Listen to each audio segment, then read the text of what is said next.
Hello everyone, मेरा नाम नेहा है और मैं आप सबको वेलकम करती हूँ हमारे चैनल प्लेसमेंट वाला पर। तो आज मैं आप लोगों के लिए एक बहुत ही अच्छी गवर्नमेंट अपॉर्चुनिटी लेकर आई हूँ।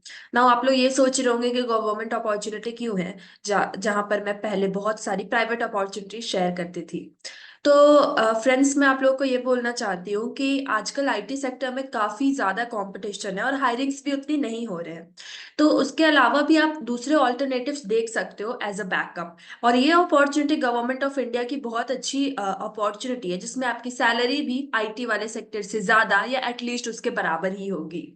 इसलिए हमने सोचा कि ये अपॉर्चुनिटी आपके पास लेकर आए सो दैट आपको बेनिफिट हो, आप इसमें अप्लाई कर सको और आपका सिलेक्शन हो जाए। तो आज मैं आपको इस अपॉर्चुनिटी के बारे में पूरी डिटेल में बनाने बताने वाली हूँ, तो इस वीडियो को पूरे एंड तक देखना है। हमारे चैनल को सब्सक्राइब करना मत भूलना, आप सब्सक्राइब करते हो तो हमें और भी मोटिवेशन मिलता है कि हम ऐसी बहुत सारी वीडियोस आपके पास सबसे पहले पहुंचाएं। तो guys, let's get started with today's video. Also इस डॉक्यूमेंट का लिंक और अप्लाई करने का लिंक, सारा लिंक आपको हमारे डिस्क्रिप्शन में मिल जाएगा, तो आप उसको चेक करना मत भूलना। आज की हायरिंग मिनिस्ट्री ऑफ रेलवेज की तरफ से है। रेलवे में रिक्रूटमेंट स्टार्ट हुई है फिर से गवर्नमेंट ऑफ इंडिया की। और ये है उसका डिटेल्ड डॉक्यूमेंट, जो कि गवर्नमेंट डॉक्यूमेंट है। तो आप यहाँ देख सकते हो, सबसे स्टार्टिंग में लिखा है ओपनिंग डेट ऑफ एप्लीकेशन 9 मार्च 2024। इसका मतलब ये कि एप्लीकेशन स्टार्ट हो गई है। आप अभी जाकर फॉर्म फिल कर कर अप्लाई कर सकते हो। एप्लीकेशन क्लोज होगी 8 अप्रैल 2024 में। अभी आपके पास काफी दिन है, एक महीने का टाइम दिया, टाइम विंडो है आपके पास टू अप्लाई। तो आप अभी भी लेट नहीं हो, आप अप्लाई कर सकते हो। उसके अलावा इसके लिए दो पोस्ट्स है। So technician grade 1 and technician grade 3, ये दो पोस्ट के लिए अभी हायरिंग हो रही है। और इन दोनों की इनिशियल पे यहाँ पर लिखी हुई है 29,200 है फॉर टेक्नीशियन ग्रेड 1 एंड 19,900 है फॉर टेक्नीशियन ग्रेड 3। यहाँ पर ऐसी कोई एलिजिबिलिटी क्राइटेरिया नहीं बताई है रिगार्डिंग बैच। मतलब आप बैच ऑफ 2014 हो, 13 हो, 15 हो, 12 हो, आप अप्लाई कर सकते हो। बिकॉज यहाँ पर कुछ भी डिफाइंड नहीं है, जो डिफाइंड है वो है एज। इसका मतलब ये है कि अगर आपकी एज 18 to 36 ईयर्स है तो आप दोनों ही रोल्स के लिए अप्लाई कर सकते हो। तो इसमें कोई भी ग्रेड या बैच की बात नहीं हुई है। ऑल्दो एक दूसरी क्राइटेरिया वो है कि अगर आपको टेक्नीशियन ग्रेड 1 में अप्लाई करना है तो आपकी ग्रेजुएशन कंप्लीट होनी चाहिए। Only graduates can apply for technician grade 1। और आपको टेक्नीशियन ग्रेड 3 में करना है तो अगर आप 10th और 12th पास हो तो भी आप अप्लाई कर सकते हो सेकेंड रोल के लिए। टोटल वैकेंसी की बात करी जाए तो टेक्नीशियन ग्रेड 3 में ऑलमोस्ट 8,052 वैकेंसीज है। और आपको कितनी सीट चाहिए? Just one. तो ये बहुत ज्यादा पॉसिबल है कि आपका सिलेक्शन इसमें हो जाए। एंड टेक्नीशियन ग्रेड 1 में 1,092 seats and total in total जो हायरिंग है वो हो रही है 9,144 सीट्स के लिए। इलेक्शन का भी टाइम है तो काफी वैकेंसीज आएंगी। तो आपके लिए हम आपको तक सब कुछ पहुंचाएंगे। हमारे चैनल को सब्सक्राइब करना, वीडियो को लाइक एंड शेयर करना। तो आगे बढ़ते हैं इस वीडियो के साथ। एंड यहाँ पे इंपॉर्टेंट इंस्ट्रक्शंस लिखे हैं रिगार्डिंग द एलिजिबिलिटी। और ये फॉर्म फिलिंग का प्रोसेस ऑनलाइन है, तो अगर आपको फॉर्म फिल करना है तो इसके लिए आपको ऑफलाइन कहीं भी रेलवे स्टेशन कहीं भी जाने की जरूरत नहीं है। ये ऑनलाइन प्रोसेस है जो आप अपने घर बैठे लैपटॉप से कर सकते हो। फी कंसेशन दिया गया है SC ST के लिए, वो कि मैं आपको आगे बताऊंगी। मेडिकल फिटनेस भी चेक की जाएगी। अगर आप मेडिकली अनफिट हो गए जिस रोल के लिए आप अप्लाई कर रहे हो तो आपकी जो अपॉर्चुनिटी है वो आपको नहीं मिल पाएगी। तो आपको ये सब बातें भी ध्यान में रखनी है। आपकी एज 18 से 36 के बीच होनी चाहिए दोनों ही रोल्स के लिए। रोल टेक्नीशियन ग्रेड 3 के लिए पर्टिकुलरली 33 ईयर्स। तो ये बातें आपको ध्यान में रखनी है। उसके अलावा ऑनलाइन एप्लीकेशन है जहाँ पे आपको अकाउंट क्रिएट करना है, आगे प्रोसीड करना है। डेट आई शो यू अभी। Best part of the video इसके इसके लिए आपको जस्ट एक एग्जाम देना है, आपको एक ही टेस्ट देना है और वो टेस्ट आपका क्लियर हो गया तो आप सिलेक्शन हो गई आपकी। तो ये है best part about this hiring, ये जो हायरिंग हो रही है। नाउ गोइंग अहेड, मैं आपको बताती हूँ कि इसमें आपकी फी कितनी लगेगी। बिकॉज जनरली लोगों की एक क्वेरी होती है कि फी कितनी है, क्या करें। तो उसके बारे में मैं आपको बताती हूँ कि अगर आप बिलोंग करते हो किसी रिजर्व्ड कास्ट से तो आपको फी देनी होगी 100। अगर आप जनरल हो तो आपको फी देनी होगी 100। अगर आप रिजर्व कास्ट में आते हो तो आपकी कोई फी नहीं लगेगी। बट इसकी भी एक स्टोरी है। बिकॉज अगर आपको कोई भी चीज फ्री दे दिया जाए तो जनरली होता ये है कि हम उस अपॉर्चुनिटी को वेस्ट कर देते हैं। और हर हायरिंग में बहुत ही ज्यादा पैसे खर्च होते हैं। अगर रेलवे या हायरिंग कर रही है तो उनको गवर्नमेंट से सब कुछ अरेंज करवाना पड़ता है, उनको इन्विजिलेटर्स बनाने होते हैं, उनको सब कुछ सेटअप करना पड़ता है। तो काफी सारी चीजें जाती है एक एग्जाम के पीछे। तो उसके लिए उन्होंने एक फी रखा है। सो वो है कि अगर आप जनरल कैटेगरी से हो तो आपको इनिशियली 500 रुपीज देना है फॉर्म फिलिंग के लिए। बट जब आपने एग्जाम दे दिया, उसके बाद आपको जिस मोड से आपने पेमेंट करा है उसमें आपको 400 रुपीज वापस आ जाएगा। और अगर आप रिजर्व कैटेगरी से हो तो उसके लिए आपको 250 देना है फॉर्म फिल करने टाइम। और जैसे ही आपने अप्लाई कर दिया, आपने एग्जाम दे दिया, वैसे ही आपको पूरे पैसे वापस आ जाएंगे।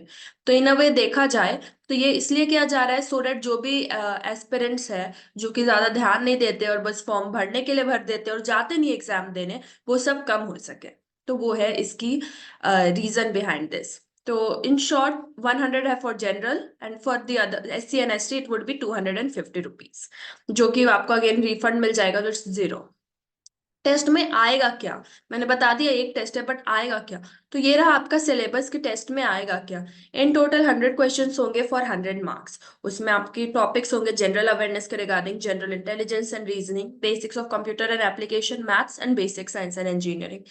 तो इसमें जैसा कि आप अलग अलग एग्जाम्स के लिए प्रिपेयर कर रहे हो, प्राइवेट वालों के लिए प्रिपेयर कर रहे हो, तो उसके लिए आपको basics of computers and applications, maths की बेसिक रीजनिंग जो कि बहुत सिंपल आएगी, एंड जनरल इंटेलिजेंस, एंड ये हो गई in a way logical reasoning. So एटलीस्ट 45 क्वेश्चंस तो आपके इजीली क्लियर हो जाएंगे। बाकी अभी एग्जाम में टाइम है, तो उसके लिए आप जनरल अवेयरनेस अभी से पढ़ना स्टार्ट कर दो, और बेसिक साइंस एंड इंजीनियरिंग के लिए अगर आप एक बुक ले लो और बुक को पढ़ना स्टार्ट कर दो, तो वो आपके लिए वेरी हेल्पफुल होगी प्रिपरेशन के लिए।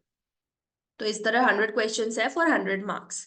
और देर उसमें नेगेटिव मार्किंग भी होगी, ये बात ध्यान में रखना है कि ये नहीं है कि बस कुछ भी अपने मन से लगा दो।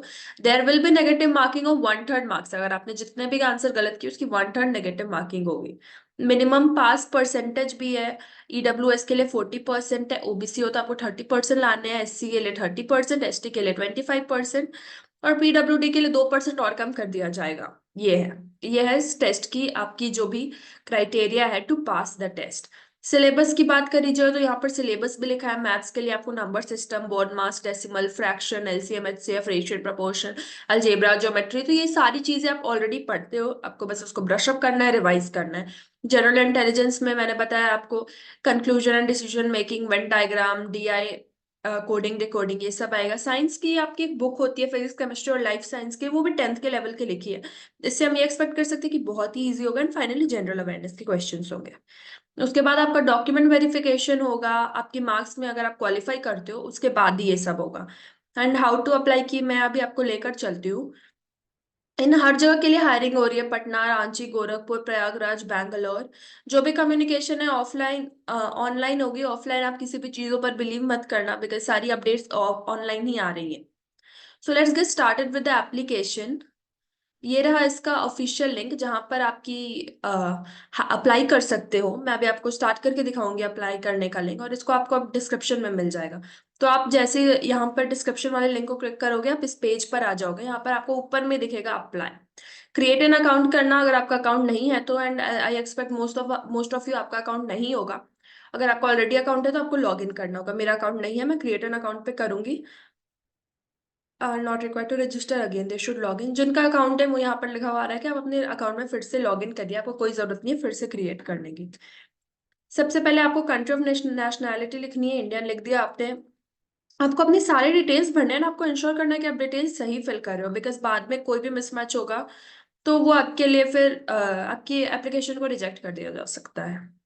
तो आपको फुल नेम अपना फिल करना है। आपको रीटाइप करना है अपना full name. Have you changed your name, अगर आपने अपने कभी अपना नाम बदला है तो yes else no. Date of birth डालनी है। इंश्योर करना कि आप जो डेट ऑफ बर्थ डाल रहे हो वही आपकी 10th की मार्कशीट में हो। तो आपकी अपनी 10th की मार्कशीट देख लेना, उसमें जो डेट ऑफ बर्थ है आपको सेम पुट करना है, फिर से पुट करना है। आपको अपना जेंडर सेलेक्ट करना है, तो मैं आपको करके दिखा देती हूँ, चलो। रीटाइप, मैंने अपना नाम फिर से टाइप किया, और आपको इंश्योर करना है कि रीटाइप आप कर रहे हो तो बिल्कुल सेम। जैसे मैंने यहाँ नेहा कुमारी लिखा और यहाँ नेहा लिख रही हूँ तो वो नहीं चलेगा। यहाँ पे भी I have to type full name जो मैंने फर्स्ट कॉलम में लिखा। Have you change your name, no. Date of birth यहाँ डालना है। सपोज आपको यहाँ पर ये कैलेंडर मिलेगा, मैंने सपोज सेलेक्ट कर लिया 7 जुलाई 2006। और वो डेट ऑफ बर्थ आपको इंश्योर करना है कि आपके मैच होता हो जो भी रियल है उससे। चलो मैंने ये सेलेक्ट कर लिया, रीटाइप करना है। फिर मैंने सेम ही इधर भी रीटाइप कर दिया। Right. Select gender, gender select करना है, फीमेल मैंने सिलेक्ट कर दिया। एंड यहाँ पे देखोगे आप टिक आएगा, तो इस बात का ध्यान रखना कि यहाँ पे टिक जरूर आएगा। टिक नहीं आ रहा है इसका मतलब है कि आप कुछ एरर कर रहे हो रीटाइप करने में। फीमेल फादर्स नेम मैंने फिल करना है, मैं कुछ फिल कर दूंगी, retype father's name, mother's name. तो ये सब आपको आपको अपना आधार नंबर डालना है, वेरीफाई यूजिंग आधार। आपको कॉन्टैक्ट डिटेल डालना है, ईमेल डालना है, और ओटीपी जनरेट करनी है। अगर फॉर सम रीजन ओटीपी नहीं आएगा आपका जनरेट होगा, तो आप रिफ्रेश कर देना अपने इस वेबसाइट को। फाइनली आपको पासवर्ड सेट करनी है, कंफर्म करना है, अप्लाई कर देना है। सो बस इतना इतना करने से आपकी अकाउंट क्रिएट हो जाएगी। सो दैट्स इट गाइज, बस इतना ही करना है। So this is a very great opportunity, and अभी भी टाइम में आप इसमें अप्लाई कर सकते हो। और ये हायरिंग 9,000 लोग कम नहीं होते, you just want one seat. So all the very best for your application, and इस वीडियो को शेयर करना ज्यादा से ज्यादा, सो दैट ये बहुत लोगों तक पहुंच पाए और सबको बेनिफिट हो पाए। आपको कोई भी डाउट्स एंड क्वेरीज है तो आप कमेंट में लिखना, एंड अगर आपको वीडियो अच्छी लगी हो तो वो भी कमेंट में लिखना। Thank you.